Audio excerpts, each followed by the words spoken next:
Hi, this is Paul from Pear Tree Education. Today's video is aimed at teachers and administrators to explain how to implement theme-based learning. This is a big topic that can't really be answered in one video, so the purpose of this video is to give you an insight into how theme-based learning works so that you'll have a platform to try to start implementing it within your schools and your classrooms.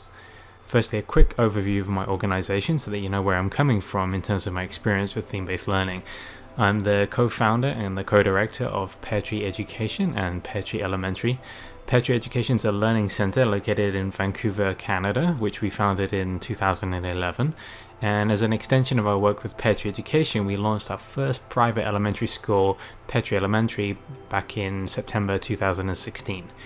The common factor between Pear Tree Education and Pear Tree Elementary is our educational approach, which is unique to us. We offer theme-based learning, which also includes project-based learning, problem-based learning, and inquiry-based learning. Everything we do involves kids learning by doing, which is also known as experiential learning. We use a lot of collaboration in our classes.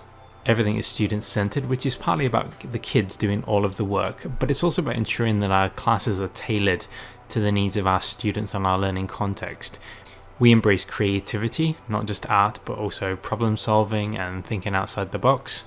We use technology actively and in context, and everything we do is connected to real life so that kids understand why they are learning what they're learning and how it empowers them in their lives.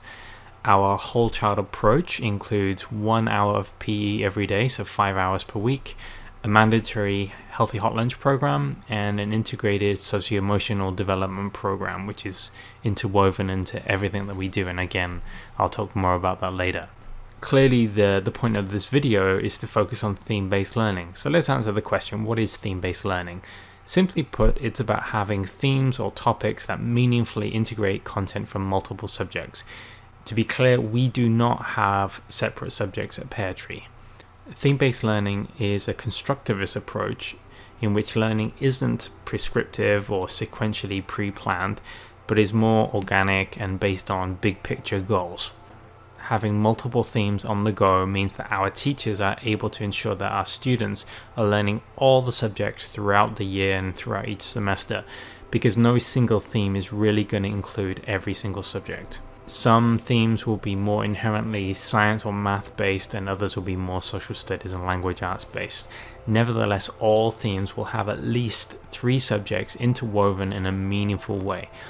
Each semester, the students will be learning some of the same skills again, so they build upon their skills, such as specific math skills. Leonardo da Vinci once said, "To develop a complete mind, learn how to see, realize that everything connects to everything else." And this really encapsulates the idea that theme-based learning is the natural and appropriate way to go about educating yourself and kids. Here are some examples of the themes that our students have learned about at Pear Tree Elementary so far. We've already developed many more for this current semester that I'm making this video, and we'll have many more in the future. We avoid teaching the same themes each year because it keeps the learning exciting, fresh, and challenging for everyone, just as it should be. On another level, theme-based learning requires every conceivable soft skill, including executive functioning, problem solving, goal setting, public speaking, and so on. These skills are also interwoven into everything that we do so that students get better at all of these things over time. With respect to project-based learning, this is a natural occurrence within theme-based learning. When you study about a theme, you're going to want to do and need to do some independent or small group research and investigation, and this leads to different learning among different groups. In this image here, you can see that theme-based learning leads to a wide breadth and depth of learning because of the extended time devoted to these themes, and I'm talking about 2 or 3 months.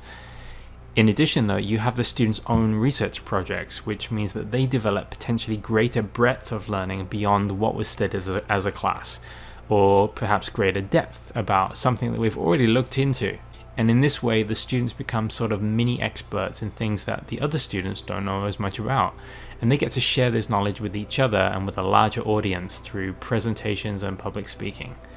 So how do we go about creating themes for our school, as well as our camps and our courses? Well, you get inspiration from many places. Our local province is British Columbia, and the updated British Columbian curriculum is designed in such a way as to pretty much give you theme ideas, despite the fact that it's still structured around subjects, which I think is a mistake. When you take any big picture idea within the BC curriculum, you realize that to understand that idea, you need to look at it in a multidisciplinary way. People, nature, life, countries, space, the oceans, these are all things that no single discipline can explain alone. Also, we look at our context and the needs of our students.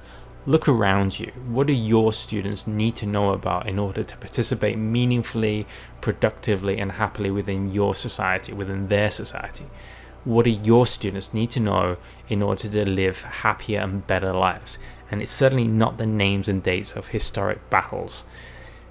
And lastly, you need to keep up to date with what's going on in the world, what trends are developing, what kind of technology is coming about, what kind of exploration is taking place. So much should be intuitive to you.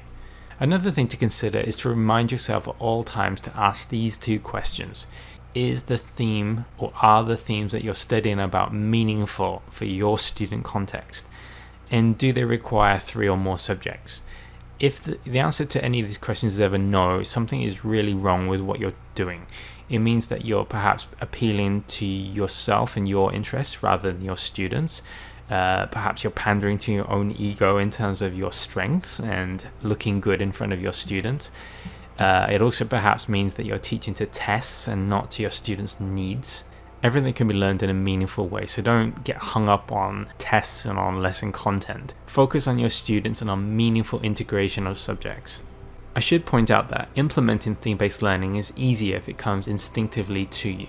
During this video, if you're saying to yourself, of course that makes perfect sense, then this likely means that you would have reached this conclusion on your own. You should study about this formally to enhance your skills and knowledge, in other words, get your master's degree.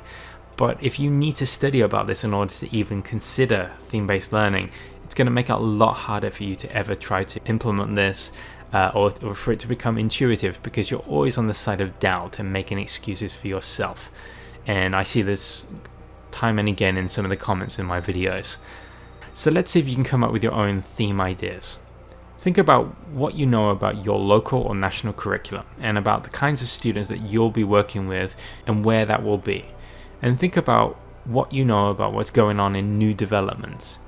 What themes can you come up with and which subjects tie into these themes? Consider every possible subject as something that could be integrated. Don't just think about the core subjects either. And then gradually eliminate the subjects that you ultimately decide would be pointless within those themes. That's all for today's video. If you enjoyed it, please click the like button below. And if you'd like to see more upcoming videos about 21st century education, please click the subscribe button below. Thank you and see you soon.